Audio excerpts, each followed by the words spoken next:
These are the paths to get your CPHR in Canada. By the end of this video, you're going to know the 7 paths to get your CPHR in Canada, the investment required to get your CPHR, and if it's worth it. This is Career Interrupted. I'm Shauna, and I want to help you get the job of your dreams no matter your race or where you're from. This is the career channel for professionals who value diversity and inclusion. If that sounds like your thing, make sure you subscribe and hit the bell to get notified when I post a new video.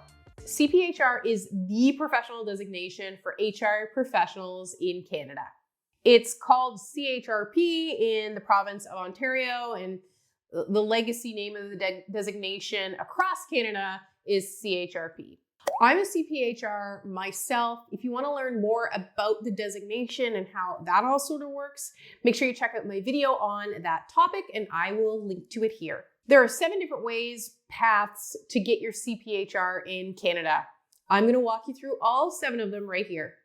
Path 1 is with a degree. So you have to have a bachelor's degree in any field or discipline. You have to complete the national knowledge exam and pass that.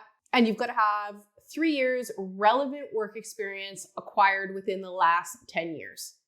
Path 2 is no degree. You've got to pass the national knowledge exam, and you need to demonstrate that you have 8 years relevant professional work experience acquired within the last 10 years. Path 3 is with an accredited diploma. So in this case, you've completed a program that's fully accredited by the HR Association. So you have an HR certificate or a diploma. You don't actually have to write the national knowledge exam, but you do have to apply for a waiver for that exemption.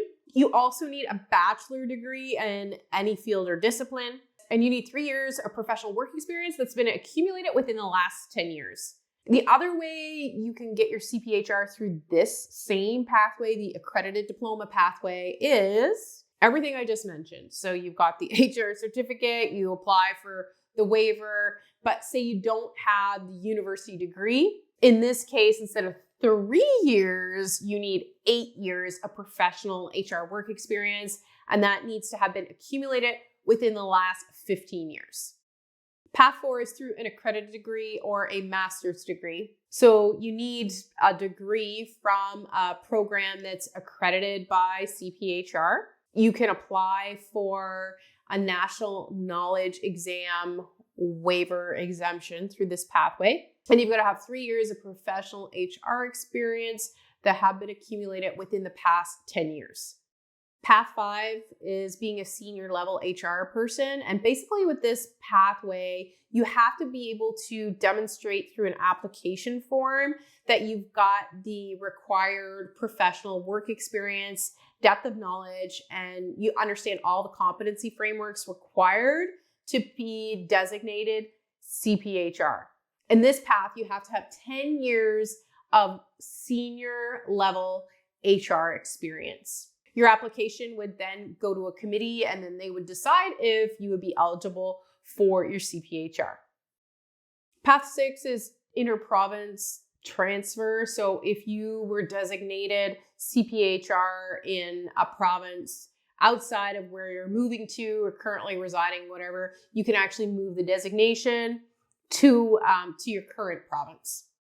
Path 7 is international. So you've been issued, let's say, an HR designation by another country. You can apply to have that recognized and converted to the CPHR. You need to go through an application process in order to see if you qualify. Basically, your designation would have to be considered as equal to or a little bit higher level than the CPHR in order for it to be converted to a CPHR designation, the Canadian standard.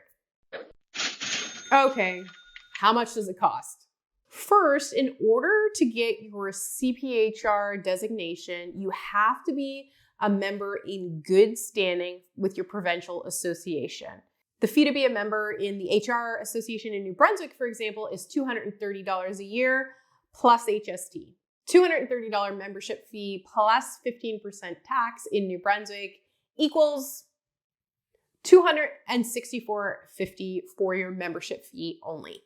I think it's worth highlighting that there's a really good discount for students. If you're a student in New Brunswick, you can join the association and it's just $40.25 to be a member for a year. Okay, so if you're on the way to be a CPHR, you're gonna need to probably write the national knowledge exam. Some of the paths don't require it, but a lot of them do. If you have to write the national knowledge exam, there's a fee for that. The fee to write the national knowledge exam is $540 plus tax. So in New Brunswick, you're looking about $621 in order to write the national knowledge exam. Okay, so your initial investment to get the CPHR designation, you're looking at about 885 Canadian dollars. And there's some optional investments that you can make too. So you could opt to do a prep course for the national knowledge exam. That's going to run you about $350 to do a course like that, depending on what sort of provider you choose and how you choose to participate in that. But that could be some extra investment as well. Okay, after you've got your CPHR, you obviously don't have to pay the exam fee. In order to keep the CPHR, you do have to pay that membership fee of $230 plus tax. And then the ongoing registration fee to maintain your credentials is $190 per year. If you work for an employer that values designations like this, they're probably going to pay all these costs for you. And if you don't, or if you're self-employed, you're going to pay out of pocket. Is being a member of your provincial HR association and a CPHR worth the financial investment?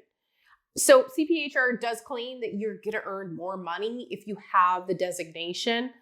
I don't think that's necessarily true.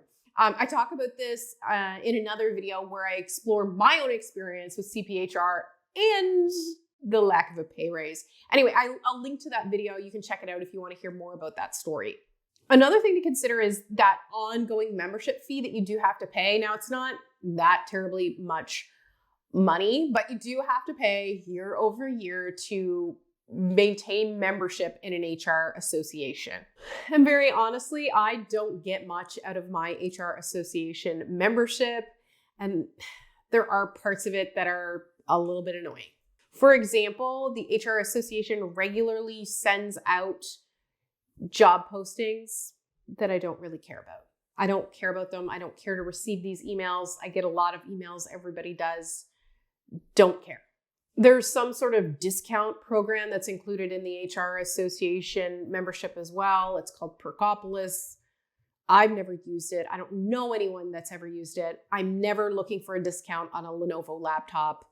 I don't know what the point of it actually is. The whole kind of like vibe and energy, or lack of, on the website and their communication materials always feels like very dated to me. It's got like an early 2000s vibe, and I don't know if that's off-putting and maybe credibility impacting. I don't know. There's just something weird about it to me. There's a member directory, or you can get listed as a service provider. I don't think I've ever gotten a lead of any sort from being listed in the member directory. Yeah. A lot of the activities are volunteer led. I actually sat on the board several years ago and noticed it was difficult to affect any sort of change because you were associated with this national governing body too. So that was tough, and it probably still is for those volunteers. So even though I don't get a ton of value out of it, I will stay a member of my HR association. I need to in order to keep my designation. I'll delete the emails. I won't use probably a lot of the perks that are available through the membership, but I can see how this would be a valuable resource to someone who is new to a community and looking to connect with HR professionals if they hadn't spent their entire career in the same location like I have. Will you join the CPHR? Okay, so those are the paths to get your CPHR in Canada, how much it costs, my experience with it. Make sure to subscribe to the channel if you found this video helpful. Thanks so much for watching. This is the career channel for professionals who value diversity and inclusion. Peace out.